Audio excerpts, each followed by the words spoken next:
So yeah, Desert Treasure 2 has been released, and 4 new bosses with it into the game. We have Zulra's crack-addicted cousin Leviathan, the Whisperer, who I have definitely not fantasized about, Vardovis, not gonna knock him, he's chill like that, and this guy, the Duke.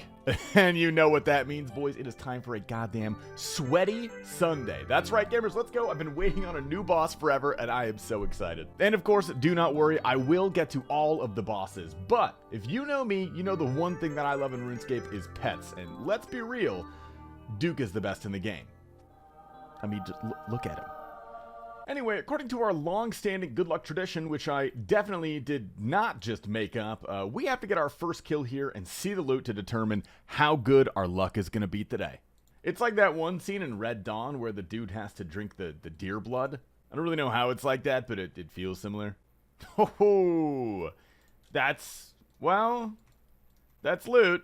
Professor TastyLife here, and you're probably curious, what exactly is Sweaty Sunday? Well, for those of you returning, you already know. For those of you who are new, it is a series in which I, your humble host Tasty from YouTube, race against the GP per hour listed on the wiki. I use the best gear and the sweatiest methods possible to try and achieve that. Now, if I win, I get to keep this money, but if I lose, I have to give it away. So, to enter to win the Sweaty Sunday giveaway, make sure you like this video or subscribe to my channel, because I check, motherfucker, I check, and comment down below your RSN and a boss you'd like to see in the future. Gamers, with that said, enjoy Sweaty Sunday. I looked at the wiki for this, and by the way, we will go over the numbers in a sec, but the hourly GP looks really high, and you're gonna do the boss and you're gonna be like, that can't possibly be right. This loot is absolute dog water. But I assure you, gamers, it actually is. The thing about these bosses, the Desert Treasure 2 ones in particular, is that they rely very much on long-term loot. You need the 3 ring rolls to get the ring, you need the axe pieces, the Awakener's orbs, all the Virtus pieces are pretty rare. So the way it works is, if you do the boss for a really long time, the hourly should be about right. But in the 8 hours that we have today on our lovely Sweaty Sunday, gonna have to pray a little bit. Leave a comment if you would like me to do a 24-hour live stream of the Duke. Twitch.tv/TastyLife. Drop me a follow. Also, dude, I'm sick and tired of people hating on the Duke, for real, dude. I mean, look at him, bro. He's just on his wizard shit, dude. He's brewing potions. He's resting in eternal slumber. The fuck can you hate this guy? What would a gaming session be without some delicious gamer fuel? That's right, ladies and gentlemen. Today, we have HelloFresh as the sponsor for our video. HelloFresh is a premium meal kit company that delivers fresh and delicious ingredients right to your doorstep. Now, one of the great parts about this is that everything is pre-portioned, you get a recipe to follow along with, so you have zero food waste, and it is insanely easy, especially if you are a busy feller like myself. Another huge benefit is the sheer variety of meals they have, so you never get bored. I save pretty much all my meal cards as well, so if I love the meal, then that's really cool to have. Now, last but not least, you will not only save on food waste, but you save money as well. HelloFresh is cheaper than grocery shopping and way cheaper than takeout. So use my link or go to HelloFresh.com and use code POGTASTYAUG50 for 50% off plus free shipping. Click the link in the description or scan the QR code with your phone. Thank you again to HelloFresh for sponsoring this video, and of course, back to the gaming. Real talk, I have heard a lot of people complain about this guy for being too easy. Now, that could very well be skewed because I'm so adjacent to a lot of high-level and like full-time RuneScape players. Damn you, no monkey. But I have seen a lot of like even casual level Reddit comments, Twitch chats, YouTube comments, etc. And I suppose everyone is entitled to their own opinions, but these are like mid-level bosses, guys. They aren't that hard, they're not supposed to be, and I'm totally okay with that because I think they are fun.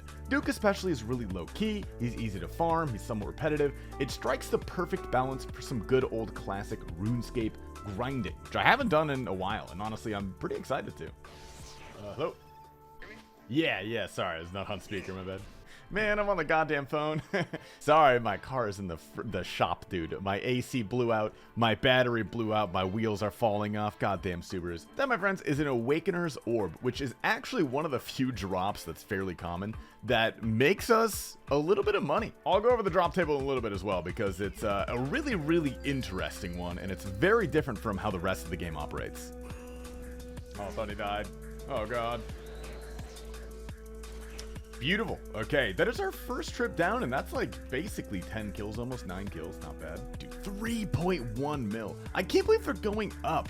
I assumed after like Blood Torva was initially released, they were just going to explode and then slowly fall down in price, but now that I'm looking at them, they've only been going up, which means I actually got a pretty good deal on my Blood Torva, dude. Hell yeah. Also, I am making the executive decision to start bringing Crystal Dust because a lot of my trips last long enough for me to get supply drops of normal super combat, so might as well bring it. It's not really going to sacrifice too much for me. Which, of course, brings me to my next point, which is the actual gear setup. Should probably get a fit check anyway before too long. We are roughly half an hour in, and as far as I'm aware, this is pretty much best in slot. We have the Scythe because, thank God, they actually made that good for something. We have a BGS for spec, and otherwise just max melee with Blood Fury. Now, Blood Torva is necessary here. If you can't get Blood Torva, you should kill your... Sorry, my mic cut out. I was going to say that you should kill your self-doubt and start believing in your own abilities, because anyone can do this if they put their mind to it. I did make a video on my journey to Blood Torva. If you want to check that out, I will pop it up here. Other than that, we got ourselves Thralls, Death Charge, and a Light Bearer switch so that we can regen more spec as we're running around gathering little mushies at the start of the kill. All right, trip number 2 down. This is going swimmingly. 4. Whoa! End of the year after next year.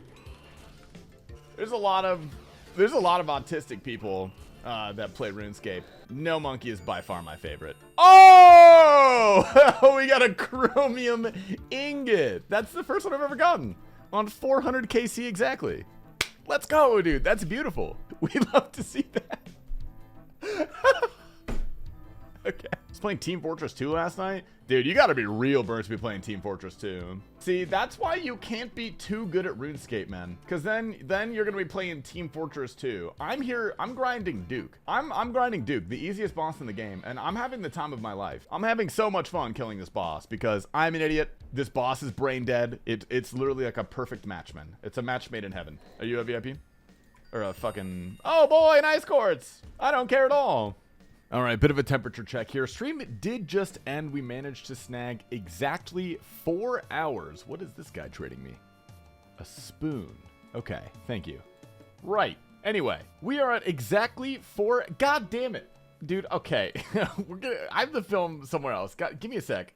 Okay. All right, we're gonna teleport over here. Guess we're bringing the spoon. We have done exactly 4 hours of Duke Suck today, which means we are halfway through our Sweaty Sunday challenge. The KC currently is exactly 100. I'm not going to spoil the loot. I'm not going to put that up there. I'm going to save that till the end of the video, but that means we are at 25 kills an hour on the dot. Not much to show for it besides, of course, the chromium ingot and that orb we got earlier, which leads me to another discussion on the drop tables for the Desert Treasure 2 bosses, because they kind of inspired a bit of a discussion within the community, to put it lightly. Realistically, we're going to need either a Virtus drop or a ring drop to win this challenge. That's pretty much what the GP per hour is balanced around here at Duke. If you look on the wiki, we have to beat 5.3 million GP per hour. This is insanely high, and not only that, but it is the highest of all of the DT2 bosses by over several hundred K. So if you do live under a rock, all right, if you're one of those individuals, then the way the drops work here is that there is one massive drop table. I think it's about a 1 out of 90 to hit it at this boss specifically. The other bosses might be different. I'm not exactly sure. I'll have to look it up later. But within that drop table, I'll go ahead and put it on the screen right now. So within that drop table, there is essentially a 1 out of 8 chance to get a piece of the Virtus robes, a 3 out of 8 chance to get a ring roll, which we're going to talk about, 3 out of 8 chance for a chromium ingot, and a 1 out of 8 chance for the Eye of the Duke, which is the axe piece.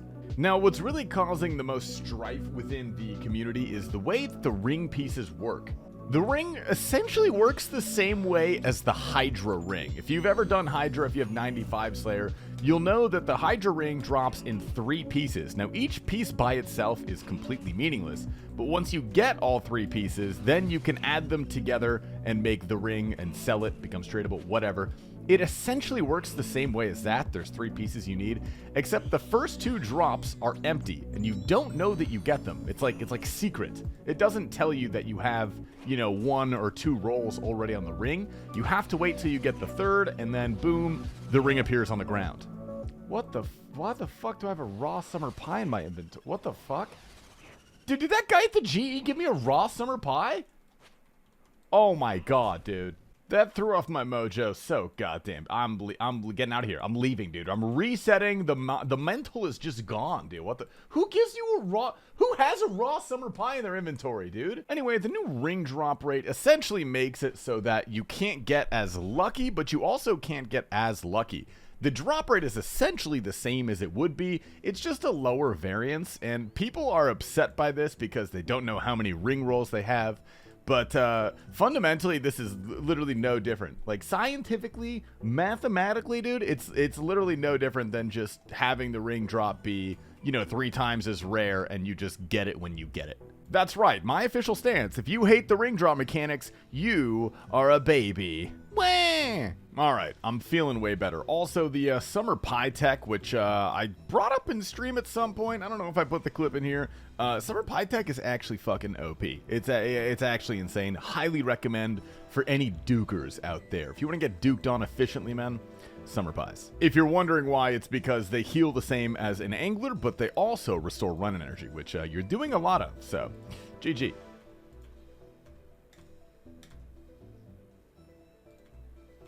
This BGS fucking sucks.